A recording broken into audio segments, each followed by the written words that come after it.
voyez cette carte? C'est la première carte Pokémon dont je me souviens avoir été vraiment fier quand j'étais enfant. Je me revois encore la sortir de mon classeur pour la montrer à mes amis dans la cour de récréation. Et le plus fou, c'est que je l'ai toujours, après toutes ces années. Il y a quelques temps, je l'ai reprise dans les mains et je l'ai regardée pendant très longtemps. Et à ce moment-là, je me suis dit qu'elle représentait bien plus qu'une simple carte. En vrai, elle me rappelle l'enfant qui rêvait de voyager, de découvrir le monde, d'oser tenter des choses. Et j'ai envie de voir plus grand. Alors je vais partir au Japon, en commençant avec 0 €. Mon objectif, il est simple. Retrouver exactement la même carte en japonais. Et pour y arriver, je vais avoir besoin de vous.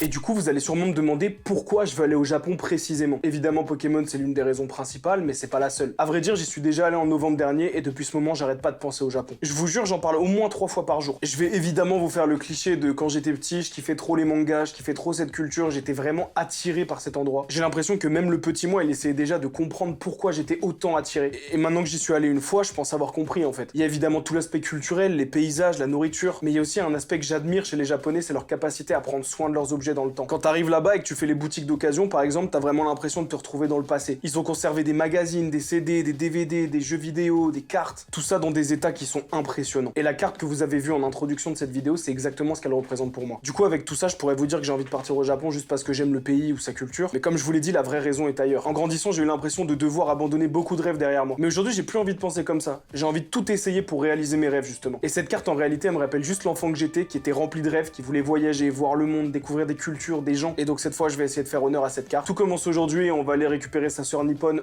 au Japon. Bon, maintenant, la motivation, c'est bien drôle, mais il faut de l'argent. Et en vrai, pour l'argent, il y a 2-3 règles que j'ai mis en place quand même. Petit 1, j'ai pas le droit d'utiliser de l'argent que j'aurais gagné en travaillant. Ce que je veux dire, c'est que j'ai pas le droit de reprendre un taf alimentaire pour mettre de côté et partir au Japon. Par contre, j'aurais le droit d'utiliser l'argent que j'aurais généré avec Internet. Vous avez bien capté que mon objectif, c'est aussi de réussir à vivre de ce que je fais là en fait. Donc j'aurai le droit d'utiliser l'argent que j'arrive à générer avec mes vidéos ou avec des partenariats. Et enfin, et c'est pour ça que vous êtes cadré depuis tout à l'heure sur mon armoire, j'ai le droit de vendre des objets perso pour mettre de côté. Dans ce placard, c'est le bordel de ouf, donc on va faire du rangement et en même temps je vais voir tous les objets que je peux vendre. Il doit y avoir un nombre de cartes Pokémon à l'intérieur. J'ai qu'un seul bras effectif, c'est pas la meilleure idée que j'ai eue jusqu'à présent, je vais faire attention. Ah ouais, c'est un beau bordel, ouais. Bon, je sais pas si vous voyez, mais globalement, tout là, il y a plein de cartes Pokémon, là aussi. Il va falloir que je trouve une boîte en carton là-haut pour pouvoir mettre les cartes Pokémon à l'intérieur et qu'elles me fassent plus chier dans ce placard. Les jeunes, ne refaites pas ce que je fais là, c'est très con, j'ai qu'un seul bras, si je me pète la gueule, si le tabouret lâche, autant vous dire que je retourne à l'hosto, donc on va y aller doucement. J'ai besoin d'un carton, j'ai besoin d'un carton. Je pense que je vais utiliser le carton du drone du coup. Les cartes Pokémon tiennent à peu près dans cette boîte, donc je continue mes recherches.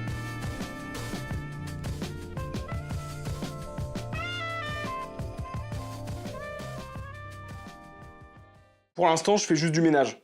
En vrai de vrai, je fais que du ménage, c'est le bordel de fou dans l'appart, mais bon. Bon, du coup, il y a un étage qui est rangé. J'ai pas trouvé grand chose à me mettre sous la dent pour vendre, donc je vais continuer à explorer un peu les étages. À mon avis, je vais trouver d'autres choses. Ça, c'est mort, je le vends pas. Ça peut se vendre. Ça, c'est mort, jamais de la vie. Voilà. Tout là-bas derrière.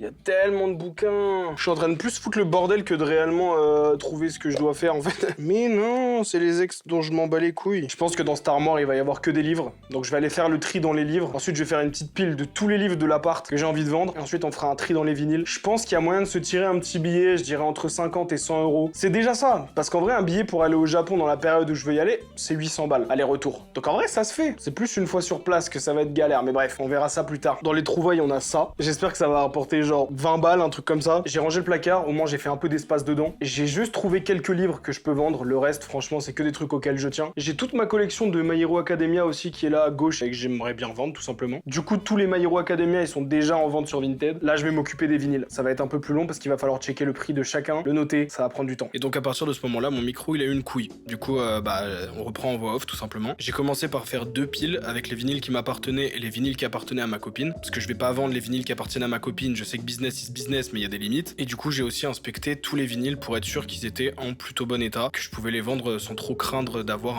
un retour de l'acheteur. Ensuite, tranquille, j'ai replacé les vinyles que je voulais pas vendre et les vinyles de ma copine à l'endroit où je les avais pris. Puis ensuite, j'ai commencé à faire du tri dans ceux que j'avais gardés. Là, au début, je me suis dit que j'allais faire des petits packs avec pas mal de vinyles. Il y avait que ces 3-là au final qui pouvaient correspondre à un pack, vu que c'était que de la soul et de la funk. Donc je me suis dit que vu que c'était les mêmes éditions, je pouvais en faire un petit pack. Ensuite, j'ai commencé à regarder un peu les cotes de tous les autres vinyles pour pouvoir les vendre tout seul. Donc voilà, je suis en train de faire faire des petites recherches sur la vidéo et de checker un peu les prix de tout. Pour les vinyles seuls, ça tournait entre 8 € pour le moins cher et plus ou moins 35 € pour le plus cher. Le plus cher étant celui de Gorillaz. Voilà, j'étais assez surpris, mais au final, ça paraît assez logique. Donc là, je vous explique des conneries. Voilà, vous pouvez pas entendre, mais je suis certainement en train de dire des conneries comme d'habitude. Et du coup, au total, juste avec les vinyles, je devrais pouvoir me faire à peu près 175 €. Évidemment, je les ai mis sur Vinted, donc il y aura certainement des négociations, mais c'est à peu près le prix que je compte en tirer. Voilà, on arrive à la fin de cette première vidéo dans laquelle je vous présente déjà le projet dans un premier temps. Et dans la prochaine vidéo, on va faire une estimation des coûts réels et de l'argent qu'on a besoin finalement pour aller au Japon, vivre au Japon et trouver cette carte. N'hésitez pas à vous abonner, à lâcher un like et des commentaires histoire de bien référencer la vidéo. C'est le meilleur moyen que vous avez pour m'aider à atteindre ce but et je remercie tous ceux qui prendront le temps de le faire. Allez, la bise!